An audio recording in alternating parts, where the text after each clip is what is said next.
Thank you very much. So as Nick said, I'm going to be presenting around a project in inclusion in maternity research, and I'm a clinical research midwife based at St Thomas's Hospital. There'll be time for questions or comments at the end, so if you do have any questions as we go along, please just put it in the chat and then we'll get to them at the end. So a bit of background on the project that I've undertaken. The project was funded through a successful bid to a CRN strategic funding call for projects around inclusion in research. And when they published this call, our trust proposed that they would put it out to their own research delivery staff to come up with their own locally designed projects. And as such, they were successfully awarded this funding. And then the trust put out an advert to staff to ask people to design a project to meet 5 set objectives around inclusion in research. And then they went on to interviews, and I was lucky enough to be one of 2 projects successfully funded. And this funding covered me for 9 months for 2.5 days a week to work specifically on this project. So the objectives my trust set out were, they had 5 set objectives. So the first was to review, study recruitment and population data to establish an accurate baseline of diversity and inclusion, to define a set of patient measurable centered performance indicators for inclusion, and to design and implement a program of education for research delivery staff, and also to devise a project to directly target underrepresented groups within screening and enrolment practices within one speciality, and then to evaluate the effectiveness of this project for rollout to other research delivery teams. And this funding also included a PPI budget which could be used throughout. So for the purposes of today, I'm just going to focus on 2 of the objectives. So reviewing the recruitment data, and also a project directly targeting underrepresented groups. So to meet the first objective, I undertook an audit to establish how representative participants in maternity research are at St Thomas's Hospital compared to those booked for their pregnancy care. So I used Edge to identify participants recruited by CRN maternity research delivery staff over a 4-year period. And then I compared this data to all of the women who booked for their pregnancy care. So in maternity, when a woman's pregnant and presents to the hospital, we undertake what we call a booking. So we have an electronic maternity note system called Badgernet, which holds all of the women's demographic details and notes throughout their entire pregnancy. And I was able to do a kind of data pool from this Badgernet system of all women during this 4-year period. And the demographics I was specifically interested in were ethnicity, country of birth, language spoken, age, and postcode to get an idea of socioeconomic status.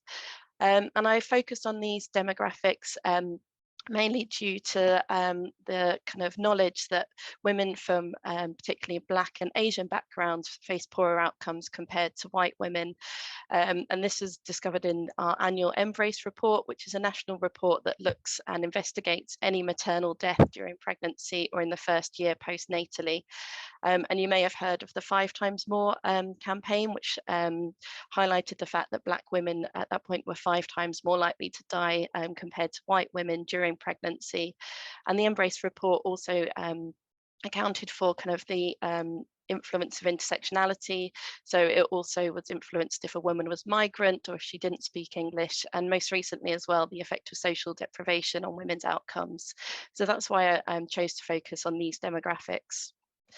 And then once the information was pulled, I coded the ethnic categories based on the Office for National Statistics categories that they use, and then undertook some statistical analysis using SPSS. So an overall summary of the data I was looking at. So during this time period, just over 29,000 women booked for their pregnancy care at St Thomas's, and 38 studies were recruited to during this time, which were eligible for review. And a total of 3,600 women participated in research at this point. So that was 12.3% of all women and birthing people booked for their care.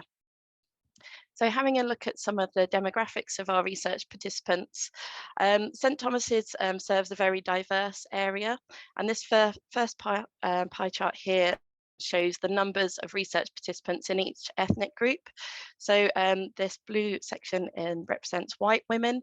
So perhaps unsurprisingly, they represent the largest proportion of research participants. But when you look at the proportion within each ethnic group who did participate in research, which is this second pie chart, you can see it is fairly evenly kind of distributed between the different ethnic groups. However, when I undertook statistical analysis, I used logistic regression, I did note that there were some significant differences. So women from Asian and other ethnic backgrounds were significantly less likely to participate in research compared to white women. And when comparing research participation between Black women and white women, it was not significantly different, which was perhaps surprising, given what we know from other specialities. And this was remained the same even when accounting for socioeconomic status based on the index of multiple deprivation, which I gained from women's postcodes. I was also able to do slightly more detailed analysis on a further breakdown of ethnic categories. And when I did this, I also found that the white other group were also significantly less likely to participate in research. And this may demonstrate the fact of the effect of language spoken. So 29% of women who booked for their pregnancy care did not have English as a first language, but only 9.1% of those participated within research. And when you broke that down a bit further and identified the women who were identified as needing an interpreter during their care, only 5% of those participated, which made up for only 2.3% of all research participants. So I think this probably highlights what we already know in a research delivery setting, but it shows the need that we really need to look at how we can better include these women, which is really challenging when I think all of the studies that we currently recruit to only have study materials, patient information, leaflets, consent forms available in English and no other languages. So that was a very brief kind of overview, but in conclusion, there were no large disparities between the demographics of our research participants. And enabling access to research for those who have English as an additional language, I think is really key, especially at St Thomas's, where they do make up a big proportion of our population who come to us for their maternity care. Also, I think overall it was only 12% of women that did participate in research, which I think this is quite a small proportion, and considering how research active we are as a department. And I think this is likely due to our recruitment being hospital based.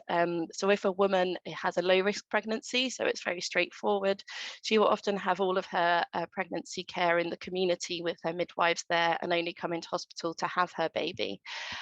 Whereas as clinical research midwives, we are totally hospital based with no community involvement at all.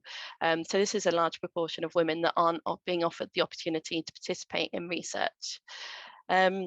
And I think also it just really demonstrates that in order to kind of move forward, identifying a baseline is really important in understanding what your next steps should be.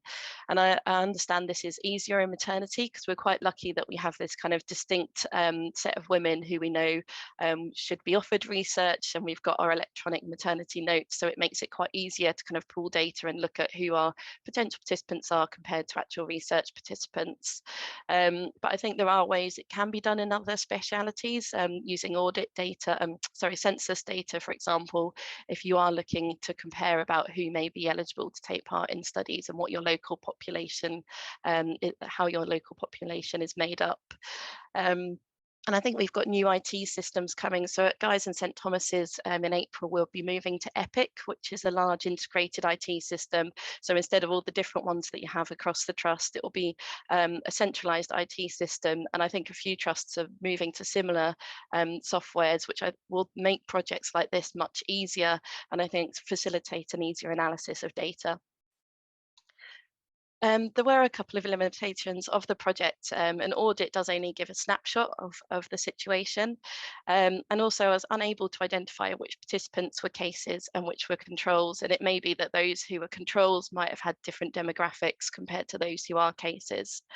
I was also not able to assess who was screened and declined participation because I was using Edge only to pull off all the women who consented to studies.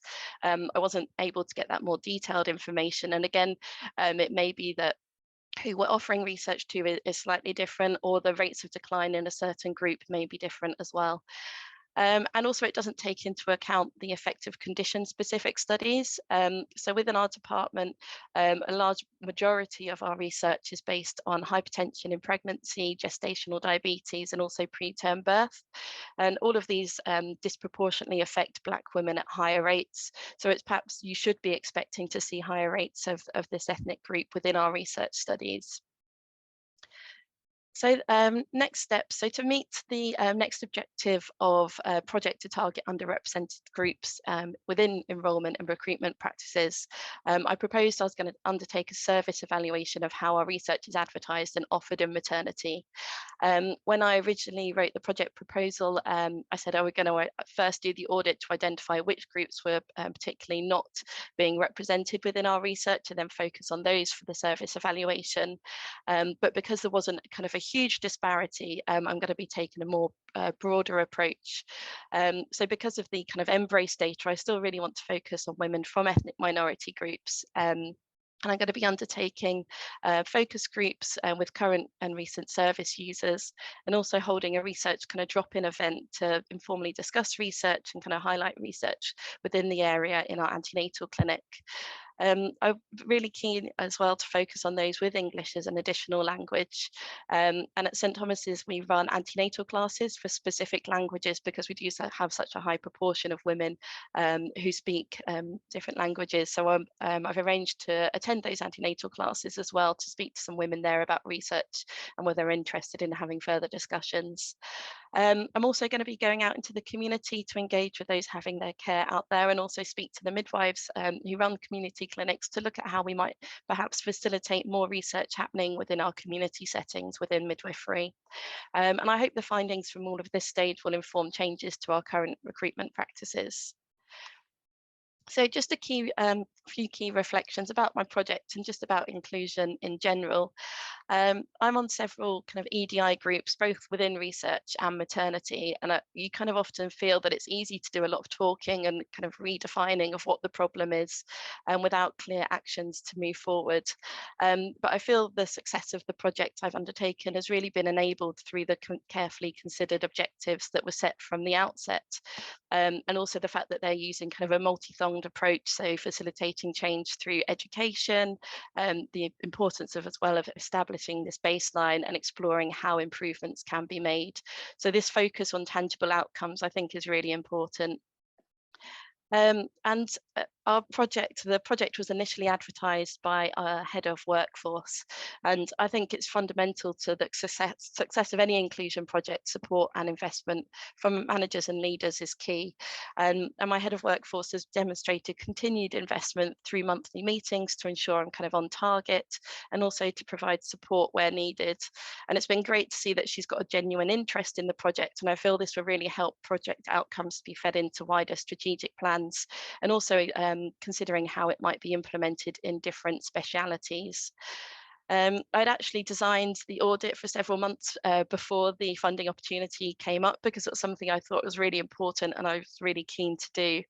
But I was only actually able to carry it out after I was awarded this funding and had the protected time to do so. So I believe commitment and funding to enable this work, especially to kind of define your baseline and ongoing inclusion work, is really important.